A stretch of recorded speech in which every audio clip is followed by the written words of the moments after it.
प्रबुद्धता हो गई, हाँ, सबको दिख गया कि देखो भगवान ये कर रहे हैं। लेकिन गोपी जितने भी गोप होते हैं वो क्या करते हैं, छड़ी रख देते हैं, है ना। तो उनको ये लगता है कि हमारी छड़ी से गोवर्धन उठाया जा रहा है। और जो गोपियां होती हैं वो ये सोचती हैं कि ये तो सब राधा रानी के कारण हो रहा है। कि कैसे राधा रानी के कारण हो रही है, क्योंकि राधा रानी ऊपर देख रही हैं गोवर्धन की तरफ। तो राधा रानी की दृष्टि ऊपर पड़ी तो गोवर्धन ऊपर है। और अपने कन्हैया तो सिर्फ अपना एक छोटा सी उंगली लगा रहे हैं, उनकी वो तो छोटे बच्चे हैं। हमारी राधा रानी है, जो राधा रानी की कृपा से सब कुछ होता है ना। बोल श्री राधे। तो ये चल रहा होता है, भगवान अपनी लीला कर रहे होते हैं। हाँ, और जो पानी होता है, जो पानी ऊपर से बरस रहा होता है, वो पानी नीचे भी गिर रहा होता है। जैसे पानी ऊपर गोवर्धन में गिरेगा तो वो नीचे से भी निकलेगा। तो उस पानी को ना नीचे है तो भगवान अपना सुदर्शन चक्र निकालते हैं, और सुदर्शन चक्र सारी ओर घूम रहा होता है।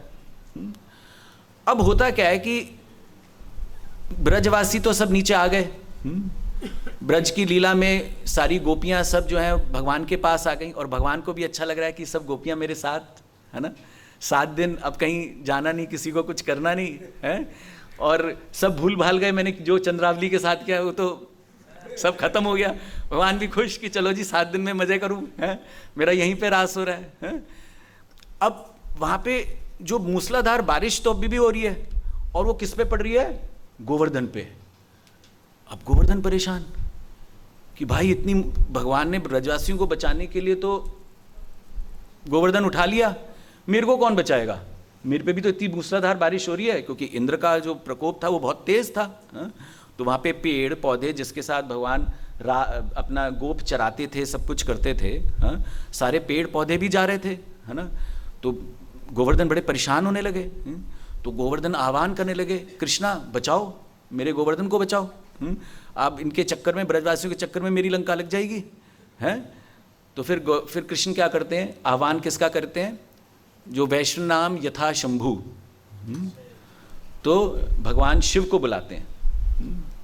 तो भगवान शिव क्या करते हैं, भगवान शिव नीचे आते हैं और अपने आप को 4 में एक्सपैंड कर लेते हैं। 4 में तो टोटल कितने शिव हो गए, 5 शिव हो गए। तो एक का नाम पड़ा नंदेश्वर, एक का नाम पड़ा भूतेश्वर, एक का नाम पड़ा गोपेश्वर, और एक का नाम पड़ा आशेश्वर। गोपेश्वर महादेव सब जानते हैं, है ना। और जो बीच में 5वां है, जो 4 हैं वो 4 और हो गए। जो नंदेश्वर हैं वो नंदगांव में चले गए थे, गोपेश्वर थे वो वृंदावन में, भूतेश्वर मथुरा में, और आशेश्वर डीग में। ये 4 जगहें, अगर आप ब्रज की अगर आप परिक्रमा करेंगे तो आपको ये 4 जगहें मिलेंगी, जो कि भगवान की कथाओं के मतलब लीला स्थली है वो, मतलब ये 4 जगहें। और बीच में जो शिव है उनका नाम हुआ चकलेश्वर। चकलेश्वर क्यों चकलेश्वर नाम हुआ, क्योंकि सबने क्या किया, भगवान ने क्या किया, भगवान शिव का क्या है, फरसा है। फरसा एक उनका जो वेपन है, और उस फरसे को इतनी तेज चलाया, सबने इतनी तेज चलाया कि जैसे ही पानी आता था तो उस फरसे की गर्मी से, ऊष्मा से, हीट से वो पानी इवेपोरेट होने लगा। अब मेटीरियल वर्ल्ड, जैसे आध्यात्मिक वर्ल्ड के हेड कौन है, कृष्ण भगवान, है ना। भौतिक जगत के कौन हेड है, शिव भगवान। तो इंद्र ने सोचा एक काम, हाँ, एक तीर से 2 काम हो गए मेरे। तो शिव भगवान की भी मैंने आराधना कर ली, है ना, शिव की भी ग्लोरिफिकेशन हो गई और कृष्ण की भी ग्लोरिफिकेशन हो गई। तो जब शिव ऐसा करते हैं तो सारा पानी जो होता है, क्या कहते हैं, उड़ जाता है। तो जो भक्त होता है ना, भक्त क्या चाहता है, भक्त ये चाहता है कि भगवान हमेशा ऊपर रहें, है ना। चाहे उसके कारण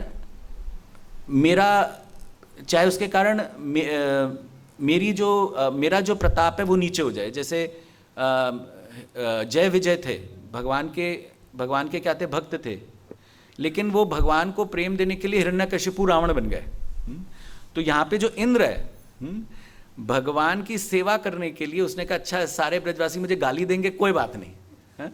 मैं गाली ले लूंगा, लेकिन मैं एस्टैब्लिश क्या किया, मैंने इतनी तेज वर्षा की कि भगवान को गोवर्धन उठाना पड़ा। तो गोवर्धन, श्री गोवर्धन धाम की जय, हाँ? और भगवान कृष्ण ने उठाया, हाँ? तो कन्हैया लाल की, हाँ?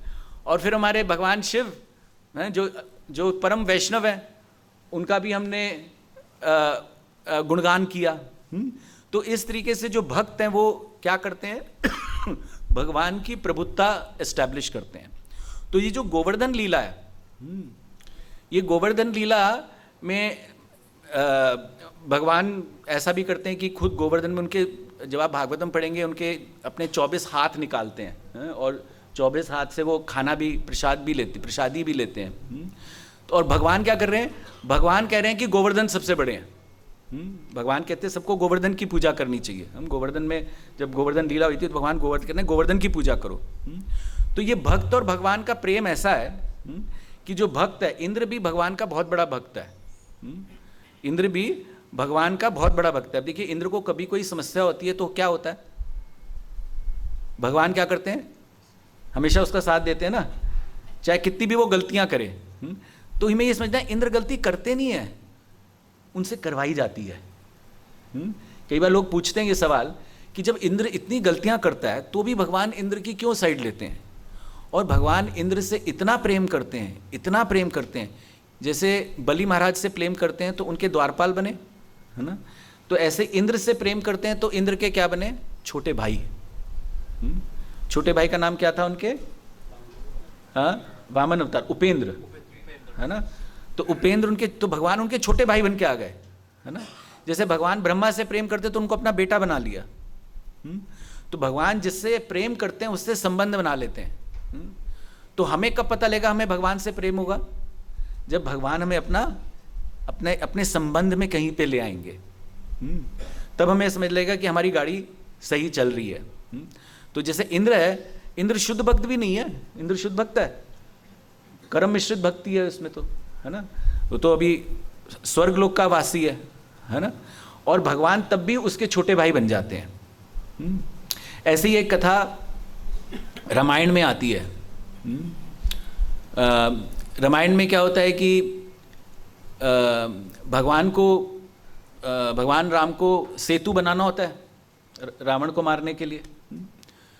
तो अब सेतु बनाने के लिए भगवान को, अब वो तो ओशन में बनेगा, है ना, पानी पे बनेगा। तो भगवान सोचते हैं कि चलो वरुण देव से मैं अनुमति ले लेता हूँ, क्योंकि ये उनका डोमेन है। तो वो हनुमान जी को कहते हैं कि वरुण देव को बोल के आओ कि मैं आऊँगा और मुझे सेतु बनाना है, तो मैं उनसे परमिशन लेने आऊँगा। जैसे उन कहते हैं अपॉइंटमेंट लेके आओ, तो अपने सेक्रेटरी को भेज दिया। तो हनुमान जी को भेजा, तो हनुमान जी वरुण के पास गए। और ये रामचरितमानस में और रामायण दोनों में उल्लेख है। तो अगर आप वाल्मीकि रामायण पढ़ेंगे तो ये इसका उल्लेख है।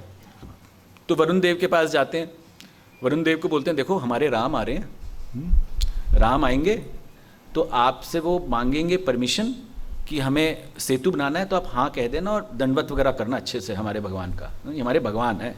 वरुण देव कहते हैं हाँ पक्का बिल्कुल करूँगा, कोई चिंता ही नहीं है, 100% काम करूँगा। फिर भगवान आते हैं, भगवान नमस्कार करते हैं वरुण देव को, और वरुण देव को कहते हैं देखो मेरे को सेतु बनाना है तो मुझे तुम्हारी परमिशन चाहिए। वरुण देव कहता है मैं तो नहीं देता। हनुमान जी उसको तिरछी नज़र से देखते हैं कि भाई तेरे को समझाया था मैंने कि मेरे भगवान है, तेरे को हाँ कहनी है। भगवान ने फिर दोबारा याचना की कि देखो वरुण देव मेरे को सेतु बनाना है, मेरी पत्नी सीता मैया वहाँ पे है, मुझे उसे लेके आना है। वरुण देव कहता है कोई चांस ही नहीं है, मैं आपको कोई परमिशन नहीं दे रहा। आपकी बीवी है, आप जानो, आप बड़े हो तो आप कुछ भी कर सकते हो, हमें नहीं पता, हम नहीं देते। अब फिर राम को गुस्सा आ जाता है, राम जी को। तो अपना गांडीव निकालते हैं और मतलब जैसे ही गुस्से में आँख लबूला लाल पीले होते हैं, वरुण देव उनके पैर पड़ जाते हैं कि सॉरी परमिशन ग्रांटेड। अब राम जी वापस चले जाते हैं। अब हनुमान जी वरुण के पास आते हैं, कहते भाई मैंने तेरे को इतना समझाया था है कि भगवान आएंगे, तूने सीधा माना क्यों नहीं? तेरे को जब मैंने बोला था कि भगवान आएंगे तेरे को हाँ कहनी है, तूने उनको गुस्सा क्यों दिलाया?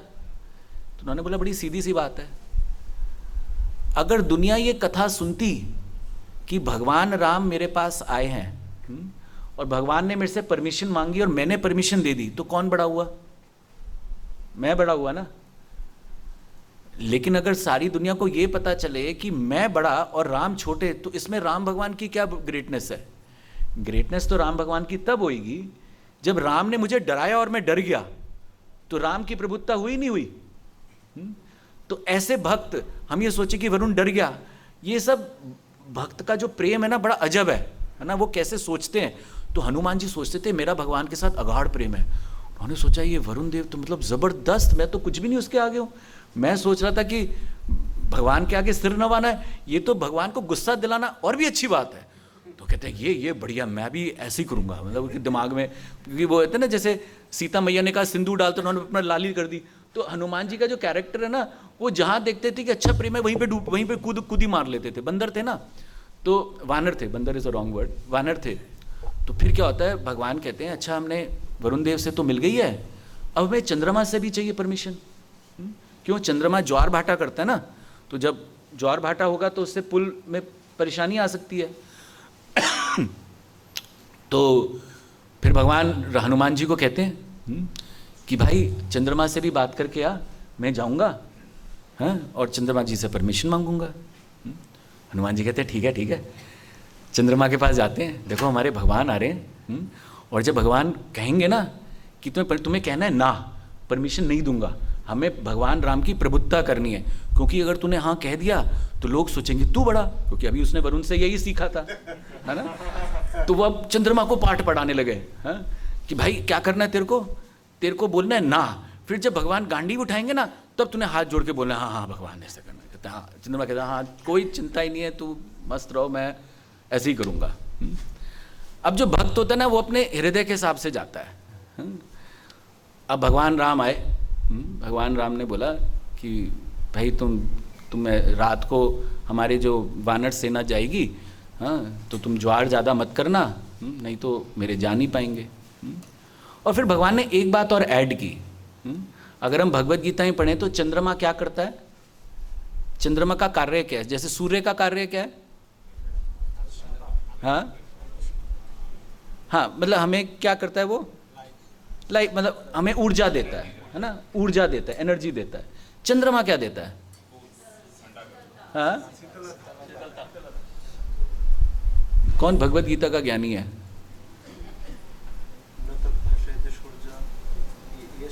हाँ ना, हाँ, किसने बोला ये? रस, क्या रस डालता है वो? यस। तो हमारे राम जी ने सिर्फ ये बोला कि क्योंकि वानर वहाँ से जा रहे होंगे, तो उनको रस का भी प्रदान करना। अब हनुमान जी ये समझे नहीं। तो चंद्रमा क्या कहते हैं? चंद्रमा हाथ जोड़ के नीचे कहते हैं जो मर्जी, जो भगवान आपका जो हृदय कह रहा है मैं वही करूँगा।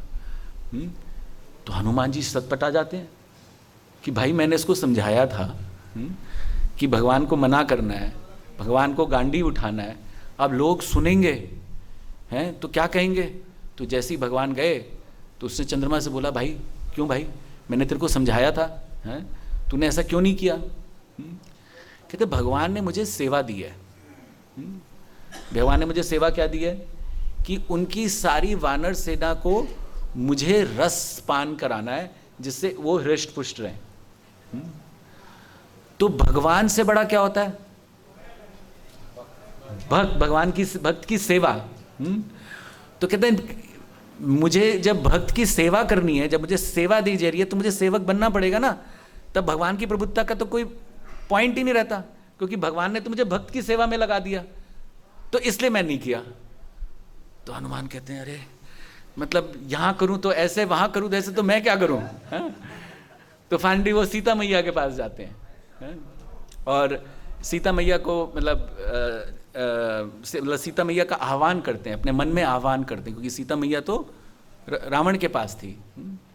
और सीता मैया का आह्वान करते हैं कि माँ, मतलब क्योंकि जो माँ होती है वो अपने बच्चों के हृदय को समझती है कि मैं राम की कैसे सेवा करूं, तो जैसे राधा रानी कृष्ण के हृदय को जानती है, वैसे ही सीता मैया जो है वो राम के हृदय को जानती हैं। तो सीता मैया जो है वो हनुमान के हृदय में आके क्या कहती हैं, वो हनुमान के हृदय में आके ये कहती हैं कि तुम्हें सिर्फ ये देखना है कि राम को सोचने से पहले कि वो क्या करना चाहते हैं वो तुम पहले कर देना, बस तुम्हें इतना करना है। उनको सोचना भी ना पड़े, उनके सोचने से पहले तुम वही काम कर देना जो उनके हृदय में आता है। तो मतलब तुम उनको अपने हृदय में बसा लो, ये उनकी इंस्ट्रक्शन है। इसलिए बाद में जब कथा आती है कि जब अपना हृदय खोलते हैं तो राम और सीता दोनों होते हैं। वो कृपा किसकी थी? सीता मैया की। इसलिए ब्रज में ही बोलते हैं कि अगर आपको कृष्ण को पाना है, कृष्ण को पाने, क्योंकि कृष्ण तो राधा रानी के ही पीछे हैं, गोपियों के ही पीछे, हमारे तो पीछे है नहीं। तो राधा रानी की कृपा से ही कृष्ण मिलते हैं और सीता मैया की कृपा से ही, जबकि वो सेवा राम की कर रहे थे, है ना, लेकिन राम ने उनको किस पे लगाया? सीता मैया को लाने के लिए। और सीता मैया उनको किस में लगाया? राम की सेवा में, है ना। तो इस तरीके से सब भगवान राम की प्रभुत्ता में लगे हुए हैं, है ना। जैसे गोवर्धन लीला में सब किसकी प्रभुत्ता लगाने में लगे हुए हैं? कृष्ण की प्रभुत्ता लगाने में लगे हुए हैं। अब प्रश्न ये उठता है भागवत में कि इंद्रदेव की प्रेयर्स अगर आपने पढ़ी है किसी ने, जब पूरी गोवर्धन लीला हो जाती है, वर्षा हो जाती है, सब कुछ हो जाता है, फिर इंद्र आके उनसे माफी मांगते हैं कि भाई मैंने गलत किया, मुझे माफ कर दो, हाँ भगवान आप ग्रेट हो, सारी उनकी ग्लोरिफिकेशन करते हैं। तो प्रश्न ये आता है ये क्यों हुआ? तो ब्रजवासी ऐसा बताते हैं कि हुआ क्या था कि 5 पग थे, 5 कृष्ण के और 5 चंद्रवाली के, तो 10 पग थे टोटल, है ना। तो जब घर से बाहर निकले तो घर का जो छज्जा था, छज्जा मतलब समझते हैं, जो घर का आगे का जो छज्जा होता है, उसमें पहला पग नीचे था, उसके नीचे पहला पग था, और 4 जो पग थे वो छज्जे के बाहर थे। तो जब मूसलाधार बारिश हुई, हाँ,